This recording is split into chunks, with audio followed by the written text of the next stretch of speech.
I feel like when you are a celebrity and you can get to a point where you can impact your community, whether it's mentally, physically, and emotionally, like, you should do that. My name's Nick Olivera. You're watching the Indie Seat.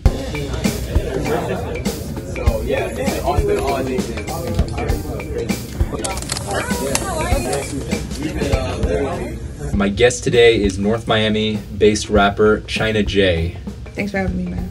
When you made that leap from music fan to music maker, what was it that you set out to create?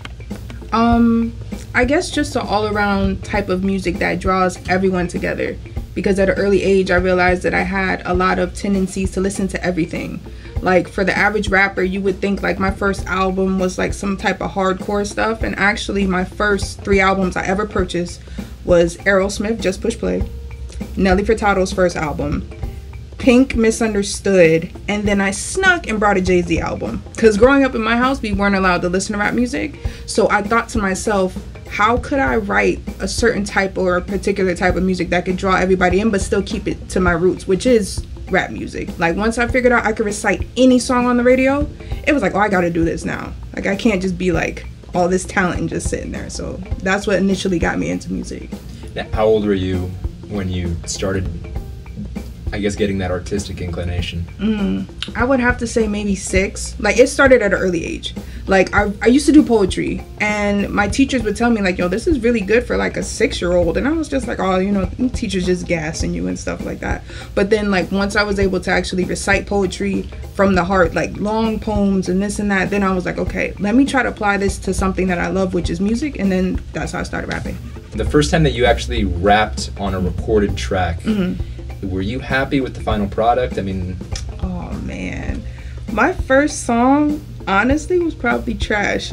I wouldn't say like up to today's standards. It was probably like, my first song I ever recorded was actually in a bathroom, and my friend had some like rinky-dink Dell laptop, and he had like a microphone, and then we ran it under the door. And I think the name of the first song I ever did was C Cash, because that actually used to be my old rap name. Because every time you would see me, you would see like money, you would see cash, so I would call myself C Cash. And then the name of the song was like something corny, but Little Chyna was still spitting, so I'll just say that. What did you do with that final track? Where did it end up going? Probably it should have went to the trash, but it's probably it's probably sitting at home like collecting dust or something like that. Okay, well, yeah. So I want to talk to you about, I was going over some of your music on SoundCloud, and I noticed there's a maybe 2-3 year gap between your earlier work and your latest tracks. Is there a story in that gap?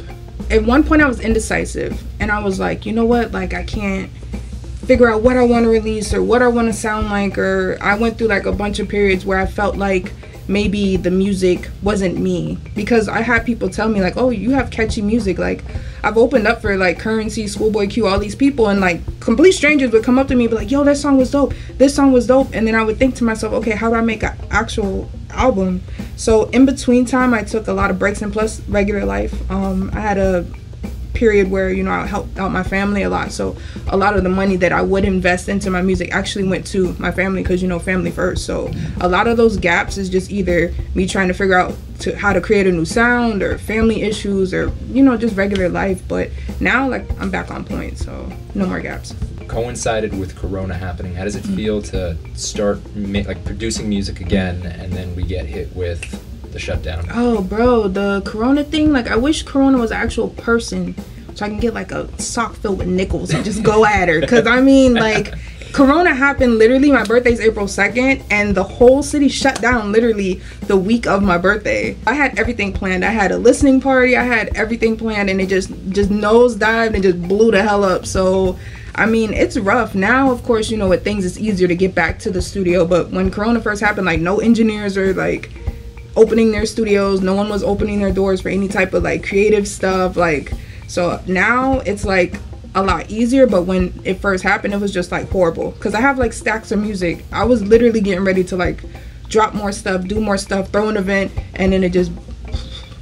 So what's the case with that music now? Do you have it on ice? Are you planning on releasing soon? I tell you what made me really realize that I needed to do more music. I actually put a song up on Spotify recently, and it just blew up. It was like the intro for this album that's coming, and I get this notification because like I suck with social media and like emails. I check my phone and it's like, oh, you have I think it was like 20K streams for your song. And I was like, oh, they sent this to the wrong person. This isn't me. Like, what? I click on it, and the email was from a week ago. And when I finally went to my Spotify page, it had 50,000 streams.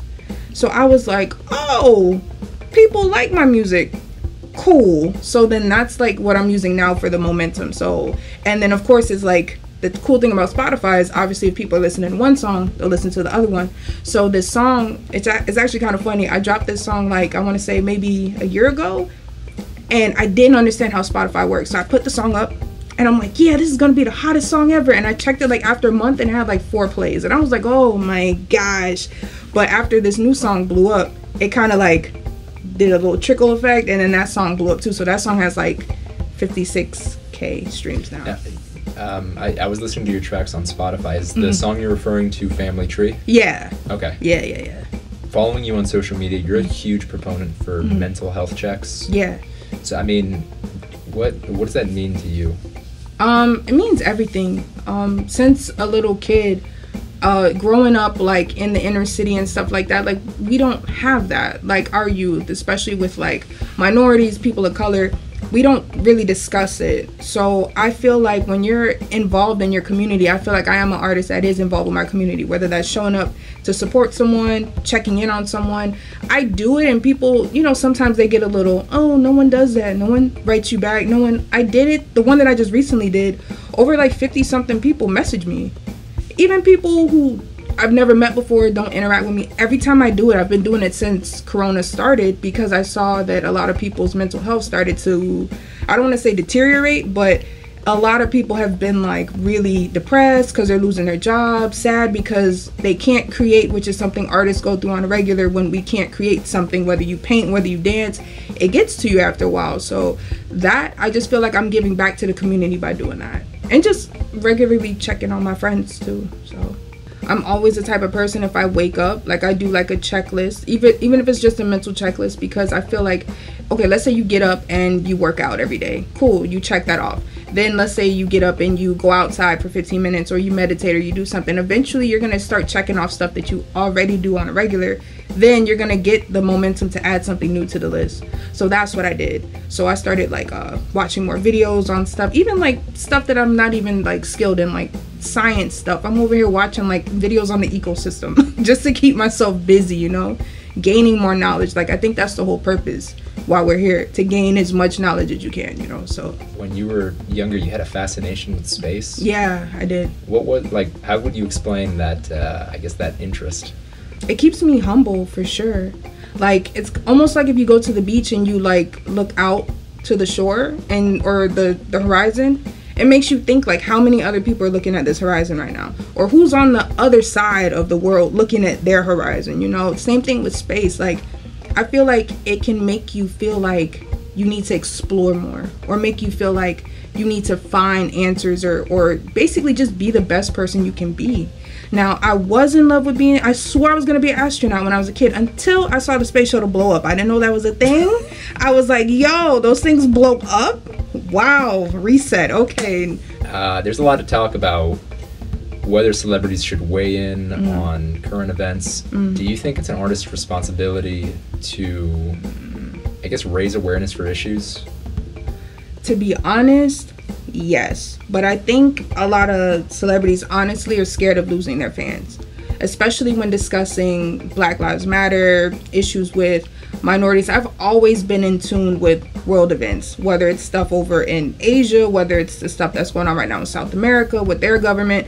It's, if you have it in you to deliver a message, you shouldn't be worried about the cause and effect. I feel like a lot of these labels also pull the strings on that. You know, they don't allow celebrities to really weigh in on it. Like if you ever notice, a lot of music artists don't really weigh in on that. It's more of the movie stars. They are able to talk about politics more than a lot of these rappers and stuff, and that's because these rappers are basically doing music that doesn't, you know, it's not cohesive. It's like, you know, unfortunately some of these people, they rap about killing people, shooting people, but then they want to turn around and speak on the government, which they still have the right to do.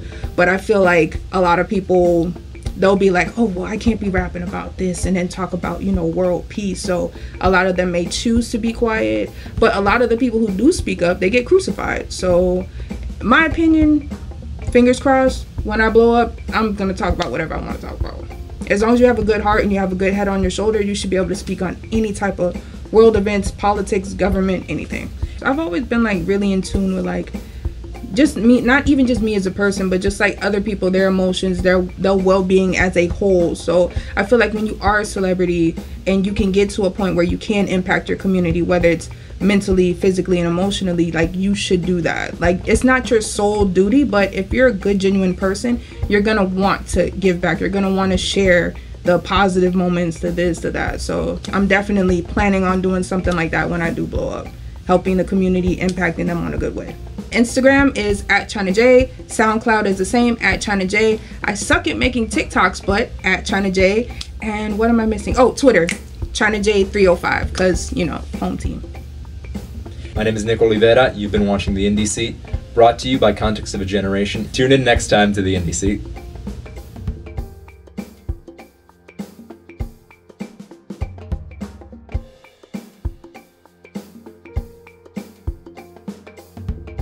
So that was The Indie Seat. If you like what you saw and you want to be a partner, or if you want to collaborate with us, even if you're an artist and you want to submit your work, check out our website, contextofageneration.org, or go ahead and submit an email to us at submit@contextofageneration.org. And for all the artists, make sure you put your name, your social media handles, and attach some of your work as well.